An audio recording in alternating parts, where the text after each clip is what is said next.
welcome curious minds to the deep dive. We often think of poetry as, well, maybe something for quiet reflection or expressing beauty. But what if it could also be this really sharp, incisive tool for social and political critique, reflecting the very soul of a nation, perhaps? That's a fascinating angle. That's exactly where we're headed today. Our journey takes us into RajaRao Pagidipalli's collection. It's called Brutal Politics, Poetry from a Century of Shadows.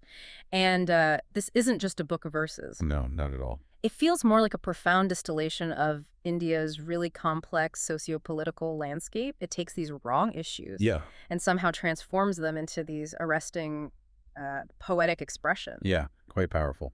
So our mission in this deep dive, really, is to explore how these 100 poems expose that often stark gap, the chasm between the grand official narratives, the stories of progress. Right, the headlines. Exactly. And the undeniable, sometimes pretty harsh realities that ordinary people in India actually experience. It's like an invitation to see behind the headlines, really feel the pulse of a nation's struggles, its hopes, but through a poet's unique lens. And what's truly compelling here, I think, is how art poetry in this case becomes this almost surgical lens for critical socio-political commentary. Yeah. Pagdipalli isn't just, listing facts or figures. No. He's offering these profound insights into the challenges to human dignity, the struggle for justice. It's not just poetry in an aesthetic sense. Yeah. It feels much more like a powerful call for awareness. It really compels you, the listener, to look closely at what often stays unseen or unheard or maybe deliberately unsaid in the official stories. Okay, so before we really dive into the core themes, and there are quite a few, let's maybe just briefly touch on the person behind these words, RajaRao Pagidipalli. Sure. He's more than just a poet, right? He's described as a social worker, an author. Yeah. His life and work seem to really weave activism and art together. They really do. His roots are very much in grassroots movements. You get the sense that years of community service, direct engagement, it's all informed his voice. He's consistently spoken up for justice, equality, human dignity. And that perspective, that empathetic, justice-focused lens, you mentioned it's shaped by his personal history, too. There's a dedication in the book. Yes, exactly. The collection is dedicated to his late father, Shri Pagidipalli Sundar Rao, and his father's story, which is outlined in that dedication, is quite something. Rose from, well, very humble beginnings. Right. In a place called Siddharamapatnam, New Palancha. Built a life in Menuguru with just incredible resilience, despite, real poverty early on. And the legacy he left. Compassion, independence, empathy, service. You can almost feel those values echoing throughout RajaRao's critiques in Brutal Politics. It's like the sun carrying forward that spirit, that care for the ordinary person. Absolutely. You feel that connection. Okay, so let's unpack the core of Brutal Politics. Yeah. One of the things that just leaps out, I found, is how consistently the book challenges those glittering promises. Economic growth, prosperity for all. The big narratives. Yeah, and it forces us to confront the struggles hidden just beneath that surface.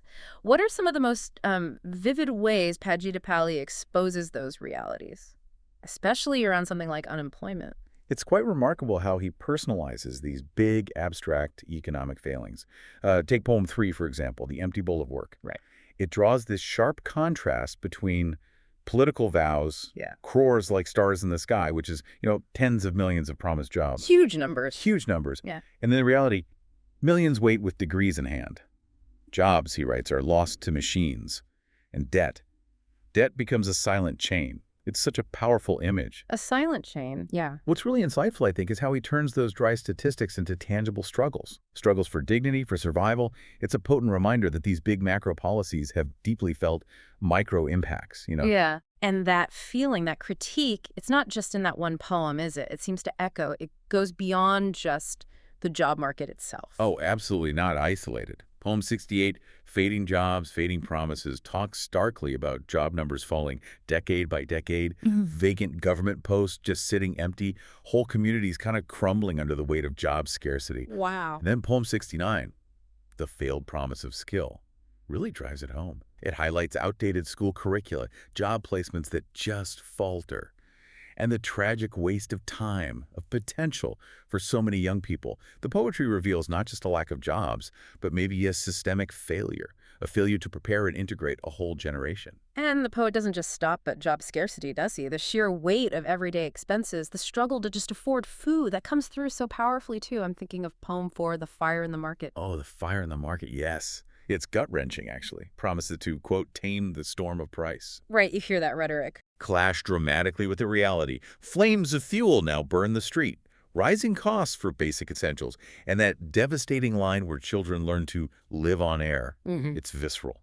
And other poems like 42, The Weight of Rising Costs, and 66, Fuel Flames, they reinforce this. They point out how, okay, maybe global spikes are blamed sometimes. Sure, the external factors. But local taxes, Yeah. erratic rains, these also strain household budgets.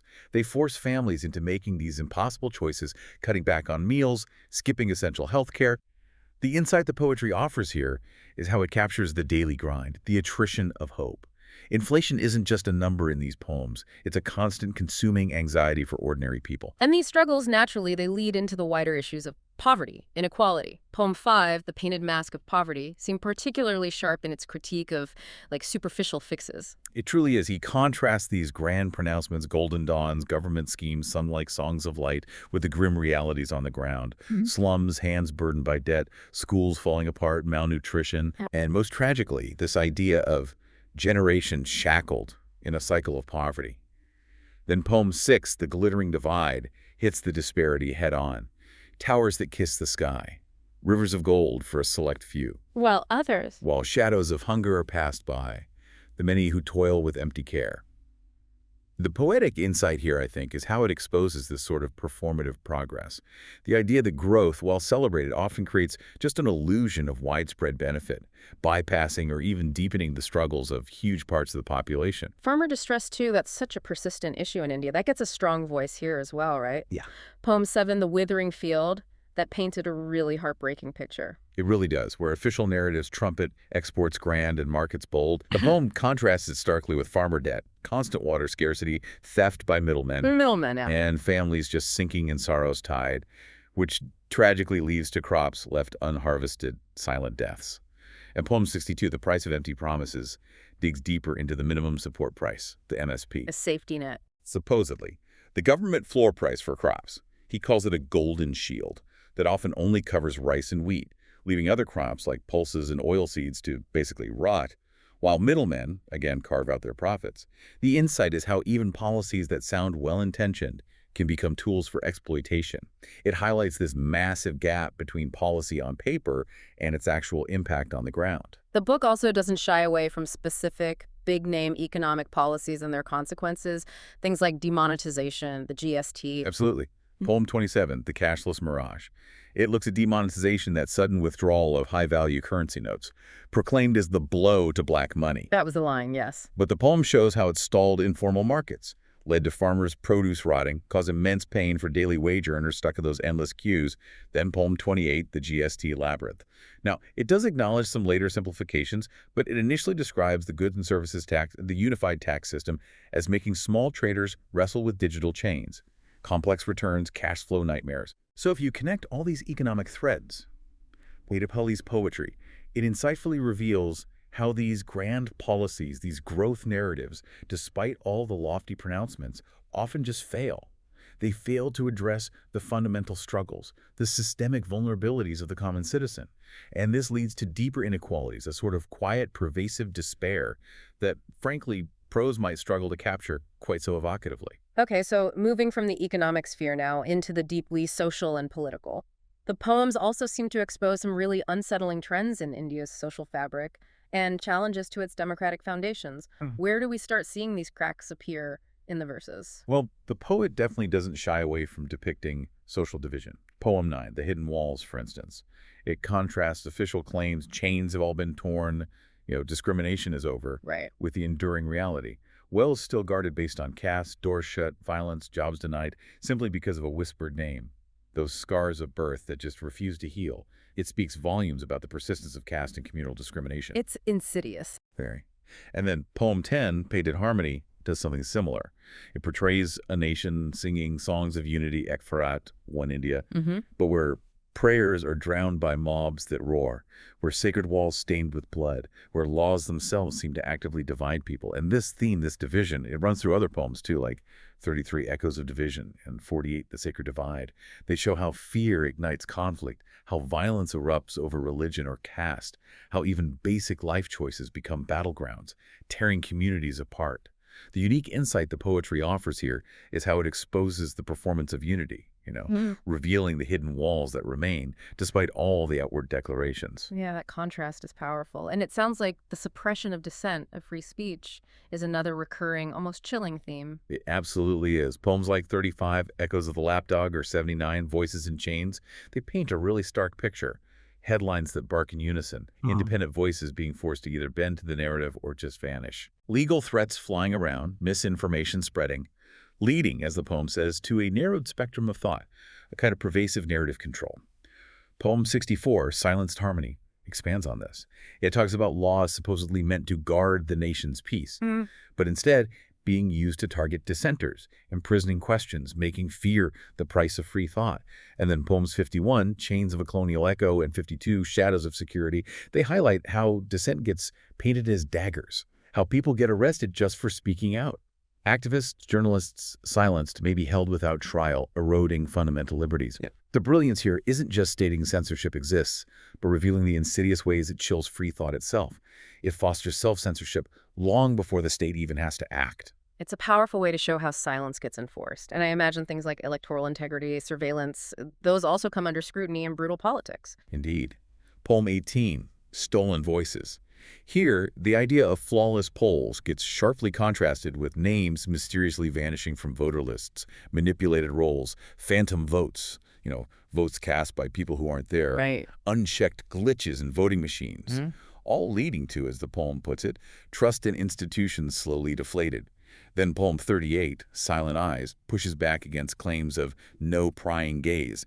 It exposes this silent intrusion through phones, screens, surveillance targeting journalists, activists, even judges, which leads to rights eroding and, again, that pervasive self-censorship. And political funding. That too. Veiled donations, poem 39, critiques electoral bonds. This funding mechanism was touted as cleansing politics. I remember that. But the poem argues it just masks anonymity. It allows huge corporations to potentially dictate policy behind the scenes, leaving voters completely blind about who is actually funding the power structures that govern them.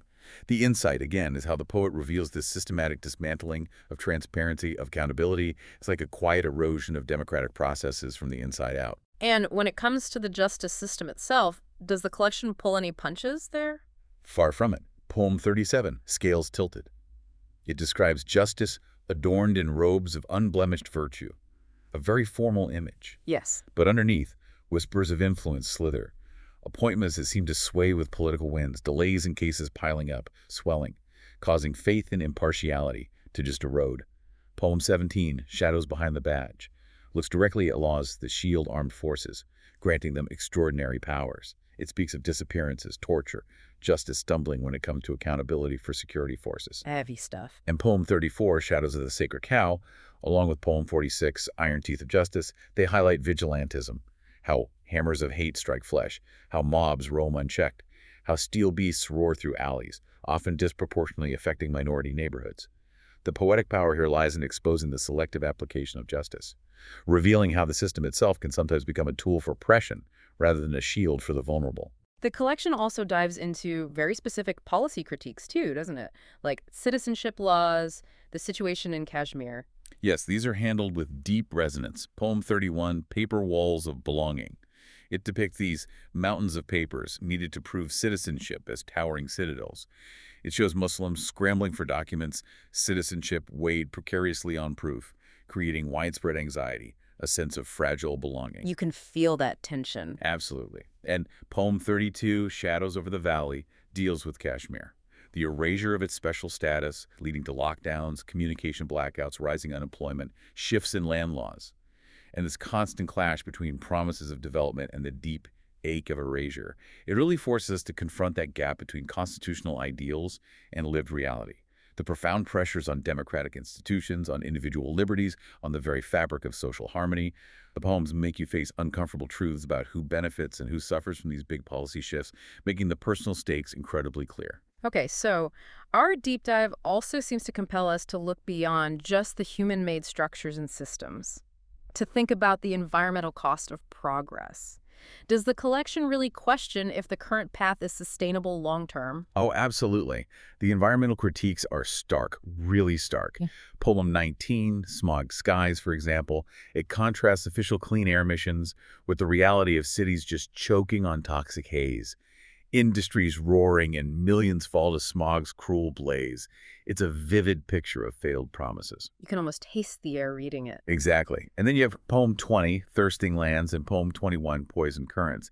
They put dam projects side by side with sinking groundwater levels. Rivers defiled by untreated waste, 70%, the poem says, and 600 million thirst each day. It illustrates this massive disconnect in managing essential resources. And waste management, that's another huge visible issue in so many places. It is.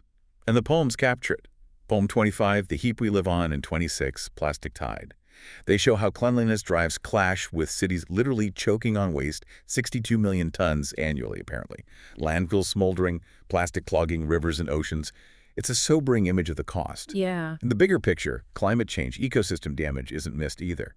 Poem 22, Scorched Earth, notes that even with goals for solar power, heat waves scorch the land, monsoons become erratic, glaciers retreat, forests vanish, and millions suffer as disasters prevail. It connects the dots. It does.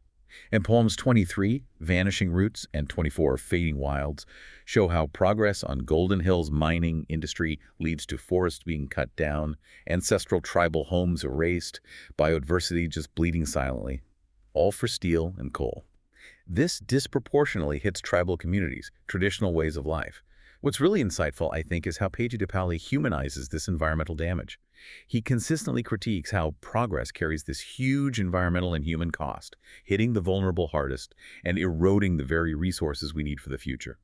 It forces you to question, what is development, really? It pushes for a much more holistic view. Okay, and finally, the poems also offer some really sharp takes on leadership, on public discourse, even on how history gets remembered, or maybe rewritten.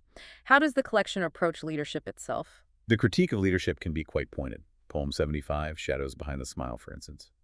It observes how a leader's image, their personal virtue, their heartwarming story— Narrative. Exactly, the narrative. How that often shields them from accountability for pressing issues like inflation or job losses. It highlights that focus on image over substance.